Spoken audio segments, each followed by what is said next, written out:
Welcome back. Thanks so much for staying with the AM report. Let's start off with this, as this is going to be our focus for our bulletin this hour. Record high temperatures and debilitating humidity have prompted World Athletics and the World Championship organisers to move the start times for the race, walk and marathon events this weekend 30 minutes early. This is in a bid to beat the Tokyo heat. Like many countries, Japan has been hit by extreme weather this year, with temperatures in Tokyo averaging 33 degrees Celsius so far this month, on its way to setting a record high for September. The local organising committee is also introducing a number of other measures to help alleviate concerns regarding potential soaring temperatures. These include the use of tents at the warm-up area that can lower the perceived temperature by about 10 to 20 degrees Celsius for athletes as they prepare to race. Also, wearable watch-style devices that monitor core body temperature for those working at the event. Spectators will also be provided with umbrella-style hats in an effort to protect them from the heat around the grounds.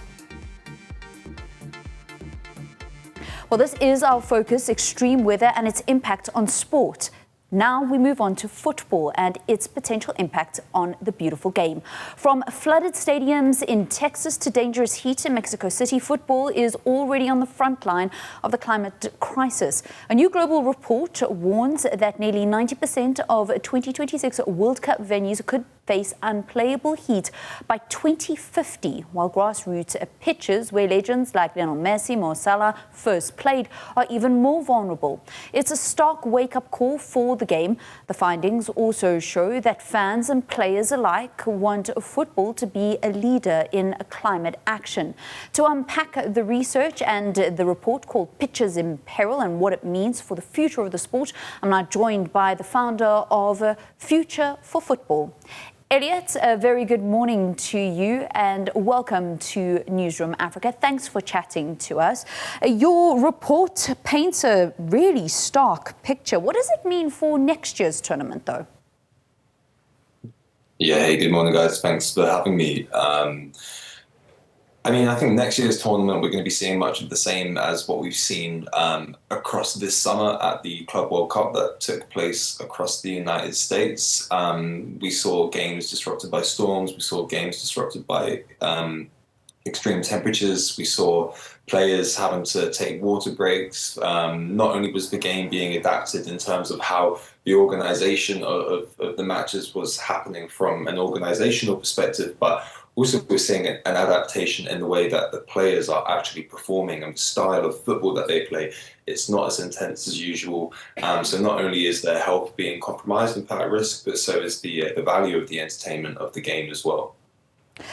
And as I mentioned previously, we're seeing these extreme weather events actually affecting a number of sporting events. While you're focusing in on football and what it means for football, in fact, we're seeing it across the board. Do you think that the international federations are actually doing enough and that they've got a handle on how they are able to still provide the best venues and platforms for our sports people? Yeah, sure. No, that's a correct observation. You know, whether it's across cricket, tennis, the Olympics, football, you name it. I mean, every single sport has a profoundly intimate connection with the natural world, and it relies on clean air to breathe and grass to play on and fresh water to drink and, good weather for transport systems to operate in order for spectators to be able to arrive at the venue safely and to be able to get home. In terms of the ways in which federations and governing bodies around the world are responding to this, it's quite interesting to see what that response looks like. I mean, first and foremost, the most important thing is the health of the athletes, of the officials, and of the spectators. That's the most important thing. And I think one of the things that we've done is we've developed a methodology whereby we can look at different types of extreme weather events or weather types and categories, and then we can translate that into thresholds for playability. Is the game going to be able to play? Is it going to be able to be played when it's this windy? Is it going to be able to be played when it's this wet? Is it going to be able to be played when it's this hot? If we can understand thresholds and the line and have an agreement across governing bodies and across sports, certainly within sports, around what do these thresholds look like and when do we need to really be either adapting the play for it to continue or just stopping it, full stop. Those are very, very important conversations that we need to have, and we need to be leaning on experts and scientists and physiologists and meteorologists to be able to guide the governing bodies. Governing bodies are fantastic when it comes to organising sport. They're not climate experts. That's cool. We don't expect them to be Swiss Army knives and have all of the skills and knowledges in the world in their lockers. But I think it's about listening to the experts, leading on them, and understanding what safe play looks like going forward in order for us to safeguard the future of the games. In your report, one of the most striking findings is about grassroots pitches, and you've kind of linked it to a couple of footballing legends like Messi, like Salah, like Tris de Kong. Why are these fields particularly vulnerable? Yeah, so the report fundamentally, I can go back, but we've translated the complex climate data into the language of football, which we believe is the most powerful language in the whole entire world. It's the most unifying force that exists on the planet. So we looked at 16 of the current World Cup venues, which are set to host the World Cup next year across the US, Canada, and Mexico. And then we looked at 2 more stadiums that are going to host future World Cups in Saudi Arabia and Madrid.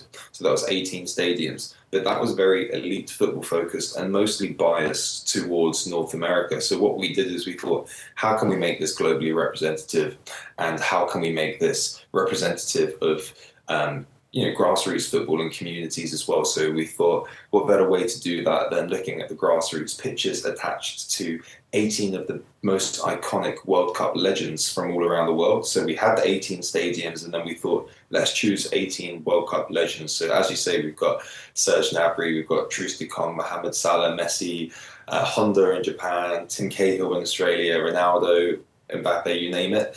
And then we've looked at their grassroots pitches, and these are so important because, grassroots pitches and grassroots football and community sport in general is where the future of all of these sports, it's where it takes place. It's where, young people, volunteers, thousands, millions of people, parents, volunteers, players all around the world rely on these places to not only develop as athletes, but they rely on them for their physical and their mental well-being. So these spaces are incredibly important for us, and we need to protect them in order to protect safe places to play for the next generation of athletes and healthy young people. The thinking behind the report is fantastic because you do use these legends and you use something that is very close to people's hearts to try and raise this issue around climate change and how that will impact how we are able to enjoy and develop the beautiful game. But what are you hoping that this report, Pitches in Peril, actually achieves in the kind of near-term future? It's a good question. I think fundamentally we want it to be a resource that anybody working in football, sport, or climate can use, and they find it helpful for years to come.